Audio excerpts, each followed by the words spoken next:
संविधान की रक्षा कर रहे हैं, हम संविधान को बचाने की कोशिश कर रहे हैं और वो इस संविधान को खत्म करना चाहते हैं। वो चाहते हैं कि जो पहले था, संविधान से पहले जो था वो हो। हम चाहते हैं कि समाज में समानता हो, एकता हो, भाईचारा हो और देश को संविधान के माध्यम से चलाया जाए। अब ये जो संविधान है, ये सिर्फ एक किताब नहीं है। इस संविधान में बिरसा मुंडा जी की सोच है या नहीं? बिरसा मुंडा जी की सोच है, अंबेडकर जी की सोच है, फूले जी की सोच है, महात्मा गांधी जी की सोच है और हिंदुस्तान के जो गरीब लोग हैं, चाहे वो आदिवासी हो, दलित हो, पिछड़े वर्ग के लोग हो, किसान हो, मजदूर हो, उनकी रक्षा यह संविधान करता है। इसीलिए नरेंद्र मोदी जी चाहते हैं, अदानी और अंबानी चाहते हैं कि इस संविधान को खत्म कर दिया जाए, बिरसा मुंडा जी की सोच को दबा दिया जाए, अंबेडकर जी की सोच को खत्म कर दिया जाए, गांधी जी की सोच को खत्म कर दिया जाए और इसको परे कर दिया जाए। और हम चाहते हैं कि ये सामने रहे, इसी के माध्यम से देश चले। भाइयों और बहनों, आपको हम आदिवासी कहते हैं, बीजेपी आपको वनवासी कहते हैं। सही बात? जब अंग्रेज यहां थे, वो भी आपको वनवासी कहते थे। बिरसा मुंडा जी जो लड़े थे, वो क्यों लड़े? वो अंग्रेजों से क्यों लड़े? वो आपके जंगल, आपके जल, आपकी जमीन, इन चीजों के लिए लड़े थे। और वही चीज आज हो रही है। बीजेपी के लोग आपका जल, आपका जंगल, आपकी जमीन चाहते हैं। इसीलिए वो आपको वनवासी कहते हैं। वनवासी और आदिवासी में जमीन आसमान का फर्क है। आदिवासी का मतलब वो लोग जो इस धरती के, इस देश के पहले मालिक और पहले निवासी थे। आदिवासी का यह मतलब है।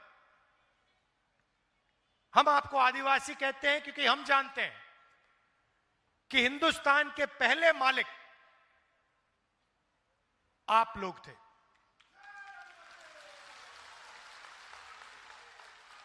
और अगर हम आपको आदिवासी कहते हैं तो फिर जल, जमीन, जंगल का फायदा हिंदुस्तान के पहले मालिकों को मिलना चाहिए। जल, जमीन, जंगल का अधिकार आपका होना चाहिए। आदिवासी शब्द का यह मतलब। अब इन्होंने नया शब्द निकाला जो पहले अंग्रेज इस्तेमाल करते थे, वनवासी। वनवासी का मतलब आप जंगल में रहते हो। वनवासी का मतलब आपका कोई अधिकार नहीं है, ना जल का, ना जंगल का, ना जमीन का। आप तो जंगल में रहते हो। अगर आप जंगल में रहते हो तो अधिकार थोड़ी मिलेगा। इसीलिए वो आपको वनवासी कहते हैं, क्योंकि वो चाहते हैं कि आपके बच्चे शिक्षा ना पाएं, आपके बच्चे इंजीनियर ना बने, डॉक्टर ना बने, लॉयर ना बने, हवाई जहाज ना उड़ाएं, इसलिए वो आपसे कहते भाई आप तो वनवासी हो, आप तो जंगल में रहते हो, आपको शिक्षा की क्या जरूरत, आपको इंजीनियर बनने की क्या जरूरत, आपको डॉक्टर बनने की क्या जरूरत, आप तो वनवासी हो। और हम कहते नहीं, आप वनवासी नहीं हो, आपको वनवासी कहना आप पर अपमान है, आप आदिवासी हो। यह देश आपका था और इस देश में जो जंगल है, जमीन है, जल है, उसका अधिकार आपको मिलेगा। और अगर आप देखोगे संविधान में आपको वनवासी शब्द कहीं नहीं मिलेगा, आप ढूंढ लो इसको। संविधान को जिसने बनाया, जिन लोगों ने बनाया, उन्होंने वनवासी शब्द का प्रयोग नहीं किया, उन्होंने आदिवासी शब्द का प्रयोग किया, क्योंकि वो कहना चाहते थे कि ओरिजिनल मालिक आदिवासी हैं, जमीन उनकी, जंगल उनका, जल उनका। बिरसा मुंडा जी उसके लिए लड़े थे, संविधान भी बिरसा मुंडा जी जैसे आपके जल, जंगल, जमीन के लिए लड़ता है, हर रोज लड़ता है। तो लड़ाई संविधान को बचाने की है। एक तरफ जो संविधान को बचा रहे हैं, दूसरे तरफ जो संविधान को खत्म करने की कोशिश कर रहे हैं। एक तरफ वो लोग जो आपको आदिवासी कहते हैं, आपकी रिस्पेक्ट करते हैं, आपका आदर करते हैं, और दूसरी तरफ वो लोग जो आपको वनवासी कहते हैं और जो भी आपका है वो छीनना चाहते हैं। लड़ाई ये है, युद्ध ये है, और ये आपको मालूम होना चाहिए। जब मोदी जी यहां आते हैं और आपसे कहते हैं कि आप वनवासी हो, उस शब्द के पीछे सोच है कि आप वनवासी हो, आप जंगल में रहते हो, जल हमारा, जमीन हमारी, जंगल हमारा, आदिवासियों का नहीं, मोदी जी का, आरएसएस का और अरबपतियों का। जहां भी चाहते हैं आपकी जमीन छीन लेते हैं। नया शब्द निकाला है, विकास। विकास का मतलब जहां भी आदिवासियों की जमीन है उठा के ले जाओ, यह है इनका विकास। और हम चाहते हैं कि अगर आपकी जमीन जाए तो आपसे पूछ कर जाए, और अगर आपने अपनी जमीन दी तो आपको उस जमीन का सही दाम मिले। और अगर वहां इंडस्ट्री बनी, फैक्ट्री लगी, तो उस फैक्ट्री में आपके बच्चों को रोजगार मिले। इसलिए हम चाहते हैं कि आदिवासियों को शिक्षा मिले,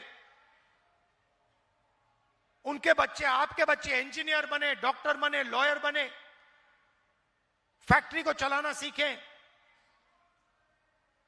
यह लड़ाई चल रही है।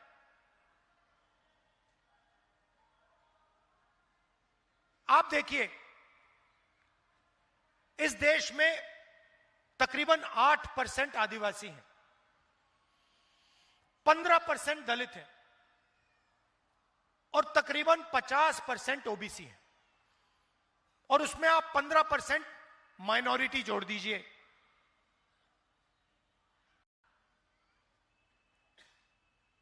अगर आप इन सबको जोड़ो तो 90% ये लोग हैं, आदिवासी, दलित, पिछड़े वर्ग के लोग, माइनॉरिटी के लोग 90%। मगर अगर आप देखो, हिंदुस्तान की संस्थाओं को देखो, मीडिया देखो, बड़े बड़े बिजनेस देखो, अंबानी अदानी वाले बिजनेस,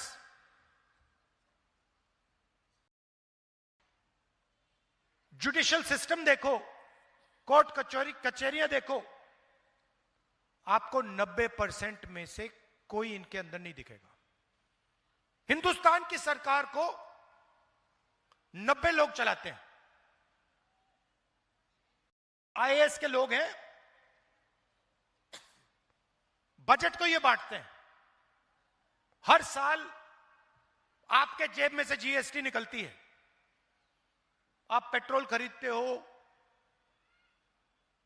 कपड़े खरीदते हो, जूते खरीदते हो, टैक्स भरते हो, आपके जेब में से टैक्स निकलता है। वो टैक्स सरकार के पास जाता है और फिर हर साल बजट में वो खर्च होता है। मैंने पता लगाया कि टैक्स आप भर रहे हो, 90% टैक्स देता है। जितना टैक्स आप देते हो, जितनी जीएसटी आप देते हो, उतनी ही जीएसटी अदानी देता है। अगर आप शर्ट खरीदोगे, जितनी जीएसटी आप दोगे उतनी अदानी देगा। अगर आप 1 लीटर पेट्रोल खरीदोगे, जितनी जीएसटी आप देते हो उतनी वो देगा। जितना टैक्स आप देते हो उतना वो देगा। और मैंने पता लगाया ये जो बजट है, जो पैसा है देश का, ये कैसे खर्च होता है, ये कौन निर्णय लेता है? 90 अफसर निर्णय लेते हैं। 90 लोग हैं। रेलवे बजट में पैसा कितना खर्च होगा, कहां खर्च होगा, ट्रेन कहां लगेगी, ये 90 लोग निर्णय लेते हैं।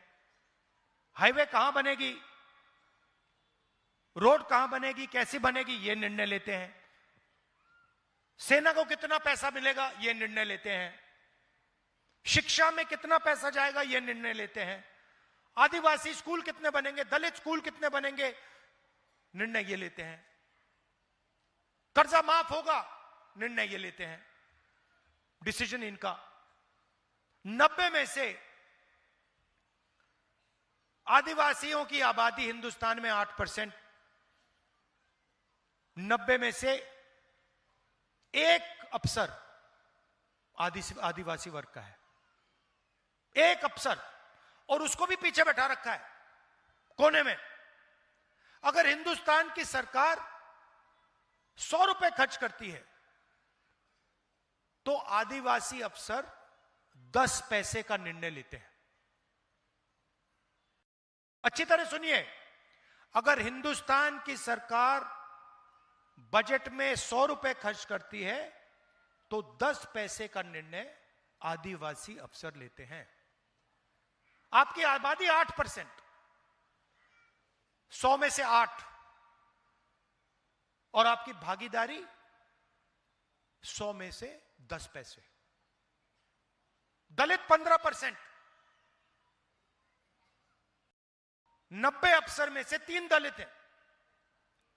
और अगर हिंदुस्तान की सरकार 100 रुपए खर्च करती है तो दलित अफसर 1 रुपए का निर्णय लेते हैं। आबादी 15%, भागीदारी 100 रुपए में से 1 रुपया। पिछड़े वर्ग 50% है। 90 में से 3 अफसर पिछड़े वर्ग के हैं और उनकी भागीदारी 100 रुपए में से 5 रुपए। मतलब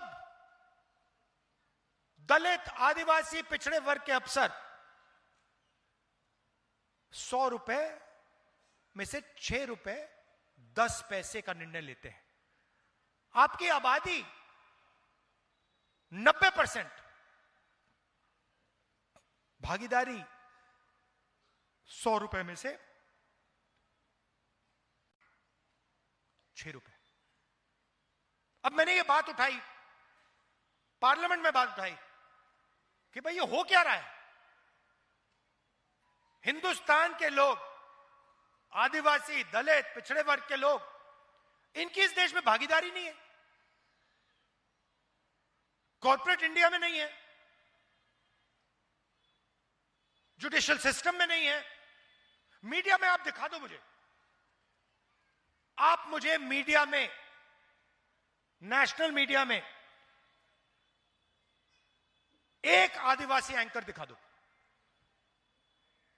एक दिखा दो मुझे, एक दलित दिखा दो, एक पिछड़े वर्ग का दिखा दो, नहीं मिलेगा। आप में कोई कमी नहीं है, आप में कोई कमी नहीं है। हिंदुस्तान का पिछड़ा वर्ग, दलित वर्ग, आदिवासी वर्ग कोई भी काम कर सकता है, कुछ भी कर सकता है, कोई कमी नहीं है आप में। आपको रास्ता नहीं दिया जाता, आपको रोका जाता है। आपके सामने दरवाजा है और मोदी जी आके बहाने बनाते हैं। सच्चाई है। तो मैंने पार्लियामेंट में उनके सामने बोला कि आप ऐसे करिए, जाति जनगणना करते हैं, पता लगाते हैं इस देश में कितने दलित हैं, कितने आदिवासी हैं, कितने पिछड़े वर्ग के लोग हैं। पता लगाते हैं हमारी संस्थाओं में आदिवासी, दलित, पिछड़े वर्ग के कितने लोग हैं। पता लगाते हैं मीडिया में कितने हैं। पता लगाते हैं इस देश का जो धन है, बड़ी बड़ी कंपनियां हैं, इनमें दलित कितने हैं, आदिवासी कितने हैं, पिछड़े वर्ग के कितने लोग हैं। दूध का दूध, पानी का पानी कर देते हैं। मैंने उनके सामने बोला, चुप हो गए। उसके बाद कहते हैं राहुल गांधी देश को बांटने की कोशिश कर रहा है।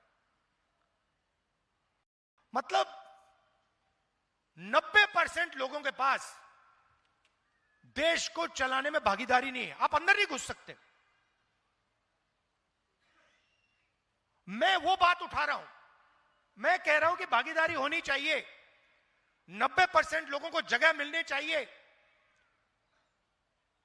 प्राइवेट यूनिवर्सिटी देखिए, आप मुझे बता दो कौन सी प्राइवेट यूनिवर्सिटी को आदिवासी चला रहा है, कौन सी प्राइवेट यूनिवर्सिटी को दलित चला रहा है, मुझे बता दो, नाम बता दो। ये बड़े बड़े जो अस्पताल हैं, अपोलो अस्पताल, ये सब जो है खुल रहे हैं, मुझे बता दो इसको, इनमें से कौन सा है जिसका मालिक आदिवासी है, जिसका मालिक पिछड़े वर्ग का है, जिसका मालिक दलित है। आपको एक नहीं मिलेगा, पूरे देश में ढूंढ लो, एक नहीं मिलेगा। यह बात मैंने उठाई पार्लियामेंट में, और कहते हैं राहुल गांधी देश को बांट रहा है। मैं चाहता हूं कि 90% लोगों को इस देश में भागीदारी मिले। मैं चाहता हूं अगर यह देश चलाया जाए तो 90% लोग इस देश को चलाएं। और बीजेपी चाहती है कि इस देश को 2-3 लोग चलाएं, नरेंद्र मोदी, अमित शाह, अंबानी और अदानी। और पूरा का पूरा जो धन है इस देश का, आपकी जमीन हो, जंगल हो, सब का सब आपसे छीनकर यही 10-15 इनके जो बड़े अरबपति हैं इनको मिल जाए। भाई और बहनों, 16 लाख करोड़ रुपया, 16 लाख करोड़ रुपया नरेंद्र मोदी जी ने 25 लोगों का कर्जा माफ किया है। उनमें आपको एक आदिवासी नहीं मिलेगा, एक दलित नहीं मिलेगा, एक पिछड़े वर्ग का नहीं मिलेगा। और जब हम कहते हैं किसानों का कर्जा माफ होना चाहिए, तो वो कहते हैं देखो राहुल गांधी किसानों की आदत बिगाड़ रहा है, देखो देखो राहुल गांधी किसानों की आदत बिगाड़ रहा है। जब आपने 16 लाख करोड़ रुपए उनका कर्जा माफ किया, तो आपने उनकी आदत नहीं बिगाड़ी क्या? उन्होंने लाखों करोड़ रुपए का बैंक लोन लिया, उसको आपने माफ कर दिया, उसको आप आदत बिगाड़ना नहीं कहते हो। मगर एक छोटा सा किसान 50,000 रुपए का कर्जा लेता है, हाथ जोड़ के कहता है मेरा कर्जा माफ कर दो, हम कर्जा माफ करते हैं, आप कहते हो देखो किसान की आदत बिगाड़ दी। हम न्याय चाहते हैं। हमारा सिर्फ यह कहना है कि अगर देश चलाया जाएगा तो इसको 2-3 लोग नहीं चलाएंगे, इसको 90% आबादी चलाएगी। और अगर देश को चलाया जा रहा है तो उसमें आदिवासी दिखेंगे, दलित दिखेंगे, पिछड़े वर्ग के लोग दिखेंगे। इसीलिए मैंने पार्लियामेंट में साफ कह दिया है, 2 काम हम करेंगे। पहला काम जाति जनगणना, दूध का दूध, पानी का पानी हो जाएगा, सबको पता लग जाएगा आदिवासी की, दलित की, पिछड़ों की कितनी भागीदारी है। और दूसरा, ये जो उन्होंने दीवार बना रखी है रिजर्वेशन की कि 50% से ज्यादा रिजर्वेशन नहीं जाएगा, इस दीवार को हम तोड़ के परे कर देंगे। हम रिजर्वेशन को 50% से ज्यादा करके दिखाएंगे, यह मैंने पार्लियामेंट हाउस में बोला है। मणिपुर की बात कर देता हूं। जहां भी ये जाते हैं, जहां भी बीजेपी के लोग जाते हैं, वो भाई को भाई से लड़ाते हैं। एक धर्म को दूसरे धर्म से, एक जात को दूसरी जात से, एक भाषा को दूसरी भाषा से लड़ाते हैं, गुस्सा नफरत फैलाते हैं। मणिपुर को इन्होंने जलाया। आज तक हिंदुस्तान का प्रधानमंत्री नहीं गया है, आज तक नहीं गया है। मतलब उन्होंने ये बात मान ली कि मणिपुर जैसा प्रदेश है ही नहीं। प्रधानमंत्री, प्रदेश जल गया, प्रधानमंत्री आज तक उस प्रदेश में नहीं गए हैं। और प्रदेश को जलाने का काम बीजेपी के विचारधारा ने किया है। इसलिए मैंने कहा, कन्याकुमारी से कश्मीर में चला, कांग्रेस पार्टी के हजारों लोग चले 4000 किलोमीटर, और रास्ते में हमने कहा नफरत के बाजार में मोहब्बत की दुकान खोलेंगे।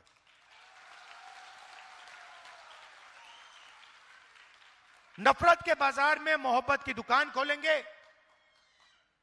और हिंदुस्तान में सब लोग प्यार से, इज्जत से एक साथ मिलकर रहेंगे। अब झारखंड का चुनाव मैंने देखा कि यहां पे हमारी काफी बहनें आई हैं। मैं आपको बताना चाहता हूं कि जैसे ही यहां हमारी सरकार आएगी, वैसे ही खटाखट खटाखट खटाखट आपके बैंक अकाउंट में, आपके बैंक अकाउंट में अभी 1000 रुपए जाता है, 2500 रुपए महीने का ठकाठक ठकाठक ठकाठक अंदर।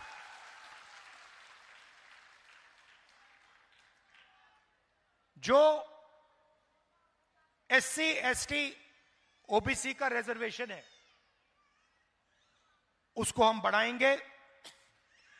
एसटी का 26% से 28%, एसटी का 26% से 28%, एससी का 10% से 12% और ओबीसी का 14% से 27%। हर परिवार को स्वास्थ्य बीमा में 15 लाख रुपए का कवर मिलेगा। अगर आप बीमार होगे, ऑपरेशन करने की जरूरत होगी, आप अस्पताल में जाओगे और 15 लाख रुपए का इलाज आपको मुफ्त में मिलेगा। किसानों को 3200 रुपए प्रति क्विंटल एमएसपी धान के लिए हमारी सरकार देने जा रही है। गैस सिलेंडर 450 रुपए। ये देखो महिलाएं ताली बजा रही हैं। और राशन 7 केजी हर व्यक्ति को हर महीने। और युवाओं के लिए हर ब्लॉक में डिग्री कॉलेज और डिस्ट्रिक्ट लेवल पे प्रोफेशनल कॉलेज, 500 एकड़ का इंडस्ट्रियल पार्क हर डिस्ट्रिक्ट में, और 1 मिलियन युवाओं को हम यहां रोजगार देने का वायदा कर रहे हैं। अब ये आप देख लीजिए, इसमें हमने अदानी के लिए, अंबानी के लिए कुछ नहीं किया, हमने आपके लिए किया है। महिलाओं के बैंक अकाउंट में पैसा, किसानों को सही दाम, युवाओं को रोजगार, गैस सिलेंडर और SC ST OBC के लिए रिजर्वेशन। ये गरीबों की सरकार का काम है। ये उन लोगों का काम है जो आपको आदिवासी कहते हैं, जो आपको वनवासी कहते हैं। वो ऐसा काम कभी नहीं करेंगे। जैसे ही हमारी सरकार हिंदुस्तान में आएगी, हम इस अग्निवीर को खत्म कर देंगे। तो आपसे मैं ये कहना चाहता था, आप दूर दूर से आए, इतने